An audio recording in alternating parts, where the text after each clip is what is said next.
Hello everyone, welcome to 5 Minutes Solution channel. Today we'll show you how to find your Minecraft world seed. So let's get started. Whenever you generate a new world, the world has a seed that determines how it's generated. Let's create a new world. Make sure to enable allow cheats and start the land world. I have left the seed blank. Let's quickly talk about what a world seed is. In Minecraft, a seed is a code that generates your world. It's like the DNA of your Minecraft landscape. Every time you use the same seed, you get the same world, with the same structures, biomes, and terrain.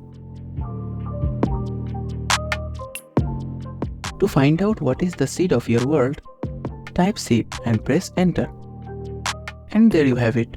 The seed for your world is displaying in the chat. And that's it.